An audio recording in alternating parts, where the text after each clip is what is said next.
and we are ready to bring you X-Men 97, Season 1, Episode 5, Remember It. Yes. So, like, between Storm and Forge, Storm's slapping the shit out of Forge, Cyclops and Jean, and Gambit and Rogue, like, the relationships in the X-Men are kind of all on the rocks here. Yeah. Like, there's not really any good,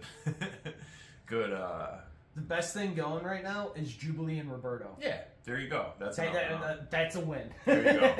Yeah, the soap opera for boys is back, baby, and I cannot be more excited. Like, because I like the melodrama stuff on X-Men. It really is, like, interesting. Mm-hmm. It's at least interesting. As like, over the top as it could be sometimes. Anyway, so yeah, we get Trish Tilby, and she's doing interviews. Like what we're getting is like this, like almost like 2020 kind of like Inside Edition kind of like interview with like the X-Men and stuff to try and give the idea of mutants and X-Men like a center view here, basically. The X-Men are trying to do some PR. Right. It's starts with Beast and Jubilee. Uh-huh. Beast is even blushing. Yeah, he was like blue blushes too, my dear. Yeah, so as he's cleaning his glasses and stuff. And him and Jubilee are great to start. Yeah. They're great PR. You know, they know how to talk and they know how to have fun. Absolutely. Well, and it's two very different. It's like the polar opposites too of like mutants as well. Like Jubilee, for the most part, you don't really see her powers outside, but Beast is completely different. He's blue, he's furry. You know, he's not like he looks like a blue gorilla basically. Right. If we're being honest, and they're not having a. They're just trying to get across that like the Genosha thing's happening. Wow, this big drama with Scott Summers and Jean Grey. She's clearly trying to get some scoop on that also. But also it's just like, again, it's PR for the X-Men. Yeah. Anyway, so I'm going back to bad relationships. We're on the new Blackbird. Yeah, basically. We're on the new Blackbird, and Magneto's flying, and Rogue's in the cockpit, and Gambit's kind of just third wheeling in the back. He clearly just like so funny. And Magneto even says he like pushed his way into this so he could keep an eye out on Rogue. And I get it, but as jealous as he must be, he definitely is kind of handles it pretty good, to be honest. Like I expected him to be a little more weird in this episode, but you know what I mean. He was definitely just more skeptical of everything. Yeah, he definitely was. He definitely, like, especially once we get to then we just get to Genosha. Right. And this is awesome because, like... Easter egg fest. It's a bunch of Easter eggs from, again, the previous series, from what we've seen already throughout the show and stuff. And, like, it's just great to be back at Genosha, the completely, like, mutant-friendly, now entering the UN nation. But like any utopia, I think maybe Gambit is like a little more wants to scratch beneath the surface. Well, yeah, because like first they get there, we have all this awesome, beautiful music. So awesome! It's so cool. We see Madeline Pryor again. Which I didn't expect to see this soon. Right? I didn't expect it. I mean, if we're being honest, I thought she was going to be a little more emo, but no, she took a role at the council at Genosha for this to be part of like the leadership and like bringing them into the UN and everything like that. That's so great to see. But also, what's even greater, because I know this is one of both of our favorite people, who shows up to show Gambit and Rogue around.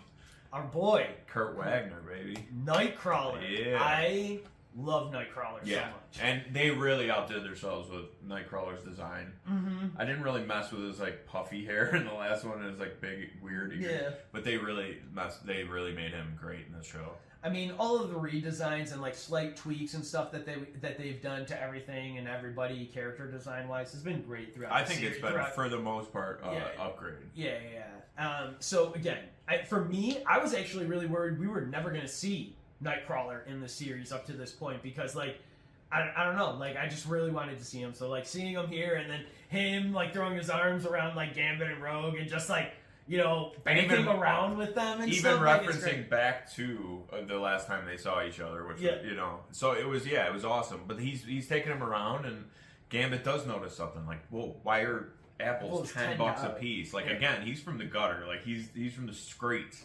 Like he's not gonna. He doesn't see. He sees things for what it is. If he was on these streets, he'd be stealing those apples. Yeah, because that's crazy. And then, but like I like Nightcrawler says, every nation has their startup. Yeah, like they're still starting up. They actually, a lot of people have really been ignoring them, and there's very little people probably willing to do trade or anything with them because they haven't been part of the UN or anything. Nobody's really acknowledged them. This whole thing is a huge step. And to be fair, Magneto hasn't even seen this. Like none of them have seen this yet. So like and that's why Gambit, like Magneto, really hasn't been here in a long time. Like he sent the Warlocks there and whatnot. But like one of the questions Gambit's asking after they're eating the $10 apple as he's eating it, he's like, "Why is Magneto mutant MVP?" Because Magneto's picture is everywhere. Yep. And it's a fair question because even kind of going in there, you kind of saw like that his color motif and stuff kind of going on in there, and you did see like pictures up there, and also of Charles. And of Charles, there's the awesome like two bronze statues, the bronze statues that you immortalize all of your heroes and stuff of them in, and so like that was really great seeing both Magneto and Charles there. But to be fair to Charles, I don't think he wouldn't be unhappy with what's happening in Genosha, but that wasn't what he was fighting for, right? Compared to Magneto, he wasn't trying to be separate from. He was trying to coexist with humans. So like Genosha as a project, as much as it's working, is probably going to have issues, right? Like, it just like $10 for an apple. It's an issue, exactly. But also like just things like supremacy is going to be probably an issue that comes up, especially with Magneto. And anyway, so like we do see those bronze statues on their way into the council finally. But back at the mansion. Yeah, hold on. Before we leave, I love though, still in the marketplace, Rogue goes off and sees like the dancers and stuff, and like we see Dazzler doing like her little like show and everything there, and then Kurt Nightcrawler throws his arm around Gambit and he's like, "Man, for somebody who calls himself Gambit, you've got a terrible poker face." Exactly. And it's just like, yes. He's like, "You're in love, dude. Like, I could tell. Why aren't you with her? Why aren't you, like, full out with her?" And he's like, "It's a little more complicated than..." Like, why don't you just marry her? Yeah. And he's like, And as we know, things are going on right now. Things they're are above happening. his head, put it that way. Yep. But anyway, he's kind of a true king. He's a king of respecting boundaries. You know what I mean? He's kind of like, I can't right now, man. Like I want to, for sure. But then, so back at the mansion, we're getting the Cyclops interview, which from the start just got going wrong with his glasses. Yeah. Did you take those off? The camera guy. The lighting guy probably, who just like only cares about lighting. And can only keep seeing the reflection in Scott's glasses. As much as they would like to shoot in front of like that mantle place and stuff right there. No, they gotta have him sit down. So anyway, they're starting to talk, and she pushes a little bit where she asks him about Nathan and the birth of their child. And look, there was Marvel Girl. Yeah, and Marvel Girl, which is a throwback to the original X-Men, is what they called her. Yeah, and that was out of nowhere. Like that the Marvel Girl name drop though, like that was like, whoa.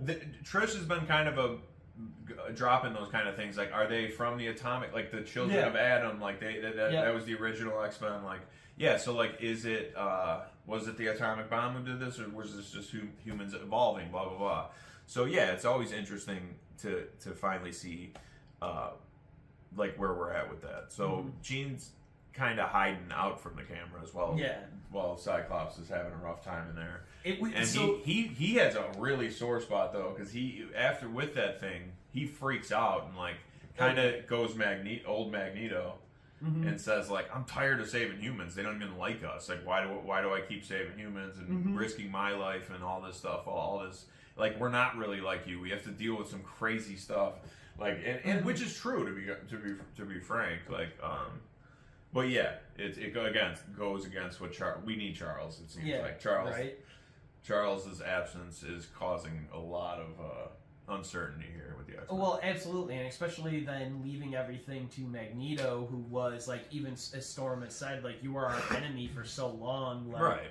You know, we can only help. We like, don't be too surprised when we like are like questioning it. But we're going to be at odds again. There's going to be a point where like we don't agree so much that we're going to something's going to happen. Even though I like Magneto and I think he isn't wrong in a lot of what he says, he's just too he in his fight against fascism has become what he hates, or used to at least was. Yeah. And now he's trying to fight against that, which I appreciate. So, like, I'm not trying to write him off completely. I am trying to trust him. But just like them, I'm having a hard time, you know? But Jean hiding from the, like, looking through her memories in water and stuff like that. Yeah, she's, like under the pond and, like, creating an air bubble under the pond. This whole thing was very reminiscent, oddly enough, of, like, the stuff at the end of X-Men X2, X-Men United, where we see Jean, like, throw up the, like, water and, like, lift up the Blackbird so everybody gets out, and then she's taken out. Yeah. And then at the beginning of X3, that's where we begin, and she actually kills Cyclops. And over the lake, you see the Phoenix symbol. Yeah. Like, that was a huge deal with her character, is, like, when she'd go away. Mm-hmm. Yeah, so she's manipulating, basically, the Force. She's using the Force to manipulate the water around her to create, like, an air bubble, and that's when Logan comes in, kind of, like, figuring out, because he's hiding, too. He doesn't want to be in front of the camera. Nobody wants to put Wolverine in front of the camera. Nobody. The X-Men don't want him talking, and he doesn't want to talk. Right. And nobody in the audience wants to hear from him. Win-win. Because he's just going to be like, sink. Yeah, exactly. I'm sure like Oliver Trask types do. Right. Yeah. Anyway, so. Yeah, Logan walks up to check on her. Jean's just having a hard time with this because she just can't figure out what memories are hers, what memories were Madeline's, when this started. And she's starting to reminisce about like the Phoenix Force and her and Scott meeting when she goes in for a kissy poo on Logan, who normally I think Logan would be psyched, but he's not. He knows. He knows better. He knows that this isn't the emotional response from Jean that he actually wants. Right. This is a confused response from Jean. And he, to be fair, he's very acknowledging of that and was like, this is a mistake, you forgot about Boy Scout and blah, blah, blah. Exactly. You're another respectable king in this episode. You're a, like, you just forgot who you were and what Scott was and, like, everything that. My boy respects boundaries, and not only that, he's actually kind of looking out for Scott. Who, they are always looked at as button heads, blah, blah, blah. But, I think it is time for at least some kind of evolution of that. These characters kind of... That triangle needs to at least figure something out. Yeah. Anyway, so whether it's Scott or Jean and Logan... That would be sick, Scott and Logan go off. They're like, you know what, Jean? Bye. Later. It's been us this whole time. But no. So if Logan and Jean end up together, she needs to go through something. Like, she needs to figure it out with Scott first. But anyway, so she gets interrupted, kind of, because Jean and, like, Madeline, when they're having that conversation, or no, after the conversation. It's still Scott and, like, Trish. And then this is where you were talking about where he kind of goes off. He's like, freaks. Well, because the pushback is Trish being like, well, no, like, Nathan, we've got medical records for him and everything. Yeah. Like, she's being a journalist. Yeah, delivery about a month ago and stuff. And, like, we talked to the doctor, and the doctor said that, like, your colleague Rogue, that jerk wouldn't, and then that's where we get that, like, snap, that Smeagol snap, basically. Yeah, which kind of pissed me off in that episode, too, when the doctor wouldn't do it. Yeah. Like, the doctor, like, to be, like, he's coming up with any reason. When at the end of the day, it's just, he's an asshole. Yeah. You know what I mean? So, anyway, so... He does freak out in that moment, but then so we get a moment between here, Scott and Jean, and they're like kind of talking over it, and that's when we get the kind of shitty moment where she catches him basically like cheating on her. I don't know, right? Right. It's with her clone, so like I mean, if you're gonna cheat, I guess with my clone's better, but not really. But it makes sense because Scott has this connection. Because how long have him and Madeline been together? Does he even? Yeah, like because we don't know when the switch happened between Jean and Madeline, and like Jean is still trying to figure out all of her emotions and stuff. And the fact that like her husband had a like fathered a child with a clone version of her. Yeah, and stuff, he's pissed because he had to give away this child, and he's not dealing with his emotions, or regulating his emotions, right? So like, there's and that's why he two people who are just kind of just like he has that bubbling basically with Trish, and he walks away. But we get to the Genosha Council, and it's at the end of this meeting basically, because this Genosha Council is wild. It's insane. Because we get everybody being like, "Hey, Magneto, we want you to be our chancellor." Yeah. And so the council includes like Hellfire Club members Sebastian Shaw, Emma Frost. Yep. We get the leader of the Morlocks, Callisto, who like you know, kind of important, face off against Storm and stuff. We get the Irish dude, Banshee with the human geneticist Moritz McTaggart. Yeah. In the council, like you said, all agrees that Magneto should be taken over, and he agrees under one circumstance. On one condition. Yeah. Rogue be his, like, be on by his side rolling. Yeah. And, yeah. She's not happy about that. Right. They have a little conversation about that, and she ain't too happy about it. He's like, I want you to be my queen. Yeah. And she doesn't want to, like, sow discord, so she kind of just, like, she kind of just dips off. She has a conversation then with Gambit. Yeah. She kind of opens up, After we see that split with Madeline Pryor. Yeah, after we see... So we cut after this, like, Rogue leaves Magneto unanswered, and it's like, I have to go have a conversation first. I need some time, like, I need some think, blah, blah, blah. We cut back to what we assume is the X-Mansion. Mm-hmm. And it's Scott, and who we assume, again, is Jean. And what we come to find out, because we get the, like, big, bad, Watcher-looking, real Jean Grey breaking in. Yeah. And we turned out also, the Watcher does show up in this episode. He does. But we see Jean and we see Madeline Pryor and Scott talking, and then they make out. They have a kiss. And they're, like, in the astral plane. You know, and, so and Jean finds them, and Jean is and like, Madeline kind of snaps out of it back at the meeting, and then they And Jean and Scott have the conversation like, I thought you broke that connection off, and she's like, and Scott's like, we did like a month ago, but then like when she went over there, like you know, I just checked back in. I mean, she's the mother of my child, like, you know, like this is tough. Yeah, we're going through something that maybe you don't understand yet, but also that screws me. You know, like he can't say anything to get out of this. Yeah. And it's not even a matter of getting out of it. There's like literally no good thing here because like him and Madeline are dealing with the loss of their child, while he also is dealing with the resurgence of who he thought he's always been with this entire time. And it's there's a lot going on. Yeah, absolutely. And, oh, jeez. So, yeah, we get Rogan talking to Gambit, kind of finally giving him the tea about what happened with her and Magneto, which basically her mother, Mystique, introduced the two. Magneto was kind of her mentor, kind of like showed her the ways of being a mutant and stuff. And how to tap into, like, basically controlling and doing your power, because Mystique, under the disguise of being Rogue's mother at the time, is like already took her powers from like Captain Marvel and everything. So like she just has all of this power and doesn't know how to do it. She's very similar to the idea of like Jean Grey and stuff, of like when she first comes to Charles, very young, new to powers and stuff, and has no idea how to not even attempt to control it, use it, or anything. Basically. But once they finally start figuring it out, they also figure out that they can touch through his. He's got this layer of magnetism, basically, and it protects him from her pulling his power and his life force and all that other stuff.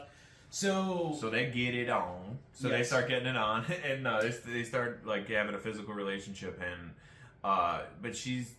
After a while, starts noticing she's starting to grow beyond him, and that he's not really willing to heal from his past, and he has all this trauma that she kind of doesn't know what to do with. And she has her own trauma that she wants to deal with and like work through and everything. Which so she's fair. Like, and she says like there wasn't enough room for both of our traumas. So she leaves. Right. She leaves to go try and help herself and heal herself. And who does she end up finding? The X-Men. And obviously she finds Gambit and like finds this whole new kind of like love in Gambit and with the X-Men and stuff. Right. And like in that team and in that family, but at the same time also can't touch Gambit or any of them. Yeah. And it's something that like literally we've seen in every single iteration of Rogue ever. The one thing she's always looking for is that connection, that touch. Which would be nice. I mean, for any of us, that's a huge deal. So yeah, Gambit's just heartbroken over this, and he's just like, you go be with Magneto. Like, there's no, like, this place needs it right now. Like, I can't do this. Yeah. You know, like, I can't, like, we can just be friends. Yeah. You know, like, we can just. Which again, he's kind of just respecting her boundaries. Like, I don't know if she knows what she wants yet. She's kind of still going over it in her mind. Anyway, later that night, we're at the gala finally. Yeah. And Magneto's kind of big pimping up at stage when she shows up for the big dance. Yeah, kind of just to show everyone, give a united front, right? Because we see Madeline Pryor and Gambit having a drink together. Gambit's Cooper, just like, Cooper, the woman from the UN who's like talking with Scott and all of them is like, we need to assemble your council. Which she seems like she's gonna be somebody. And you she's know, she's yeah, I don't trust her. Yeah, she is, but she's like, you know, so you guys are picking a terrorist to like lead your country, and Magneto's like, well, hold on, every president becomes a terrorist, so what's the difference? You know and what I mean? like, there's that, but he's like, but every other nation in the UN has also picked their own leader, and I think it's Sebastian Shaw, maybe Emma. Yeah, he says that. No, Sebastian. Who goes, well, Cooper, you know, Director Cooper or whatever her name is, or like whatever her title is there, you know, he only agreed to it if Rogue from the X-Men was by his side and led with him. As like, you know, which I'm also, or whatever. Yeah, and that's why I was so psyched to see Emma and Sebastian kind of like what their role is going to be in this, and they're very much on the side of getting respectability for Magneto too. Yeah. And so, like, then we get the Rogue entrance in the red dress. Super sexy dance. Yep, and then we get that, holy shit, man. Like, well, and then this I was, like, almost expecting, like... This whole scene a sex scene after this. Yeah, right? Like, this whole scene was so, like, palpable. Yeah. And stuff, like, the music in it, it was just all about... But you were also, for an animation, you were reading both of their emotions pretty clearly. Yeah. His, like... clear like want for her still, and her subtle like not digging it. You know maybe what I mean? Like she's definitely ready to show a united front, but is she willing to jump into a relationship with Magneto? After the dance, we kind of find out no. Yeah, but at the gala again is Madeline Pryor. Yep, who gets hit with this? Like telepathic. Like this thing, and like her nose starts to bleed. We hear a voice that we haven't heard yet there that says like, "Get out, everybody, get out!" Right. And so she leaves. She kind of like leaves and gets some air. She goes outside, you know, gets some air. We start seeing, we see a green, like big green explosion. You think is a firework off to the deep left. When we get to this point outside of seeing these fireworks and stuff. Also in the top left is where we see the Watcher. It happens at around the 23-minute or so mark of the episode. Clearly, it's an important point. And it's for the Watcher to be there. So let's take a second here. If you haven't been up on the rest of like Marvel or MCU, that's fine, whatever. The Watcher, canonically right now, has been played in animation by the wonderful Jeffrey Wright. He is so good. His voice is so great. Obviously, it's animation. Yeah, he's one of the better voice actors. So he's so good, but we clearly see every kind of look in the stars of what his Watcher has looked like. Yeah. And it's great to see. But like as a character, he only shows up for very like important, what they call Nexus events. Yeah. So he's only there if something big is about to happen. So it's interesting to see him, and then when we see him, Cable comes through. Yep. And Madeline's just, what? It's like what? And you're my son. You're what? And, he's like, Mom. Yeah. I found her. And then she's like, the brown eyes. Like, you hear Madeline Pryor, like, she gets that acknowledgement of, like, he has the brown eyes and stuff. Yeah. This really is my kid. Because to be fair to Madeline, she's probably never met Cable in this way, right? No. So, like, yeah. But more importantly... knowing it was her. He survives. Yeah. Knowing that he survives. Yeah, so he's basically warning. He was the one warning her before. He's probably the one that hit him with the telekinetic blast. Uh-huh. And she... at this moment realizes something bad's about to happen when he says he's here and then gets pulled back into time and space. Yeah. And he's like, sorry, Mom. Yeah, and Madeline's like... seemingly like he did this before, probably will do this again, right. type thing. You know what I mean? Him and Bishop are probably on their own thing right now. Yeah, it seems like he's definitely in his own kind of like Groundhog Day of like getting a little bit further along and trying to do this thing. Yeah, and she's kind of out of it. And then she's like, sorry for what? Yeah, yeah. And then the bomb drops, man. Yep. You know, like, boom goes the dynamite. And this new, like, super sentinel starts coming out of the water and, like, just ravaging through the city, man. Like, killing everything it sees. It is insane the amount of destruction. Yeah. This what Gambit ends up calling it at one point, a vile Godzilla sentinel attack. Which I said before about the 9/11 thing. This is that episode. This is the episode of before 9/11 and after 9/11. So this is clearly the 9/11 incident where like things are changing. Yeah. The status quo is changing. Things are going to be different after this. And yeah, so Magneto, Gambit, Rogue, Nightcrawler, all of them have to start kind of fighting their way through the city to help anyone they can. Quickly forget about their minor shit and just go to it. And they just deal with this threat that's coming in. Yeah, because like, so Magneto and like Rogue meet up. They're sort of saved by like Nightcrawler and stuff as well. Yeah, I love how Nightcrawler and Gambit team up. Yeah, and that's all like that's Nightcrawler's awesome. Nightcrawler's got his swords. Yeah. That's awesome. Magneto's also drawing like some like fire and stuff from like the Sentinel because there's this big basically like mega mold kind of Sentinel thing. 3-headed new like futuristic Sentinel that we assume is like, you know, something's crazy about this one that we've never seen before. It is just like decimating this place. And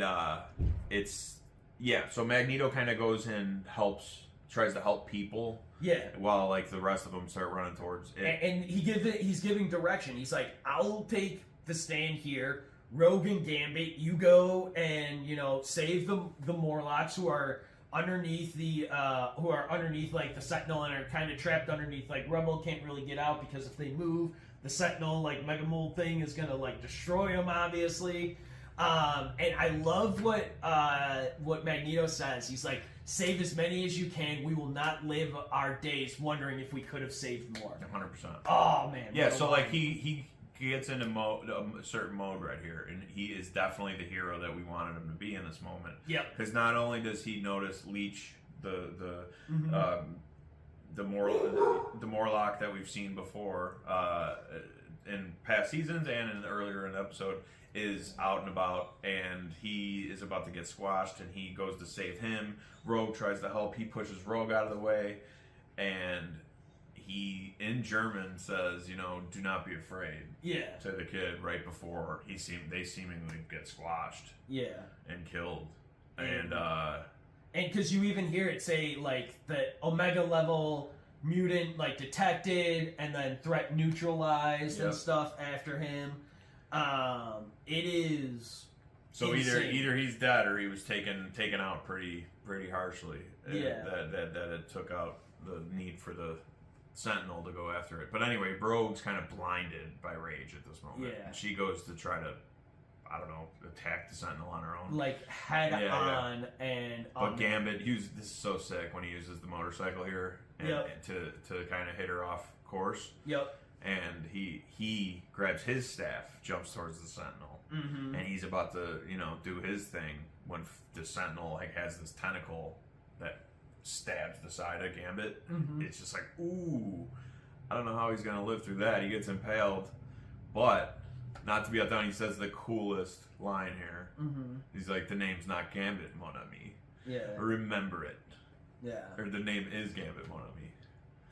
Remember it. Yeah. And he grabs the Tentinel, or the Tentinel there, and powers it up with the kinetic energy. And blows that thing to smithereens. Yeah. So Gambit's really the hero in this episode, like, in many ways. Mm-hmm. Magneto played his hero part. You know, cut to the X-Men real quick, seeing all this. And just being horrified. It's still during this like Trish Trilby interview. She's like, she's in the background still, and she's like, "Hey, if you're just joining us now, like here is this is just coming in from Genosha, and you just see Genosha just in fire, ruins and everything." Cut to Rogue holding Gambit's body, saying, "I can't feel you. I can't feel you," which is heartbreaking in a lot of ways. Yep. The end music here that we get is the X-Men theme, but it's done in like an electronic, almost piano kind of version. Right. It's synthetic for sure, and then it's a synth, and then it's like pitched down a little bit. Yeah. It's great. It's great. And then this is the end. I mean, like it ends like that. It's the halfway point. It's the halfway point now. We've got, and it was one of the coolest episodes of like television in a while. What else is crazy then?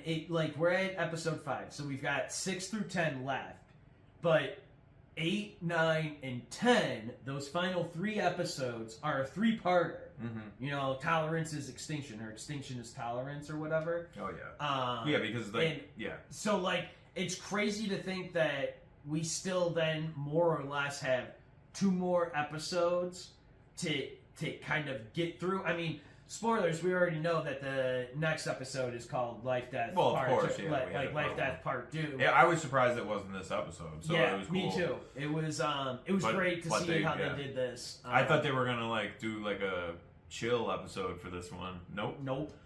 Because it started off so lighthearted and fun and whatever, and quickly things turned. But yeah, there's a lot happening now, and who did this, why, what's going on, we'll see. Yeah, we definitely will see, hopefully. But this was wild, man. Definitely super unexpected, seeing both seemingly Magneto. I mean, definitely with Rogue saying that at the end, like, I don't see Gambit coming back, but we don't know. Right. I mean, here's the other thing. As much as this, well, it's cable, it's timeline. Well, and as much as this is like, as much as this hurts and stuff, I'm also like a comic book fan, just as you are, and just as probably anybody else watching this. Nobody's dead forever. Yeah, no, never. Especially like I said, when Cable is involved, like that's the whole point. And again, he seems like he's gone through this before. Yeah. And maybe he'll successfully get through to a past version at some point. I don't know. We'll see. I don't know, but I'm excited. I'm excited for the back half of this series. X-Men's been great. I'm Jimmy with the Triple C Collective. I'm Colin. We want to thank you all for joining us for X-Men 97, episode 5. Remember it. Hope you all stay safe. Please like and subscribe to our video and to our channel. And as always, well, not me.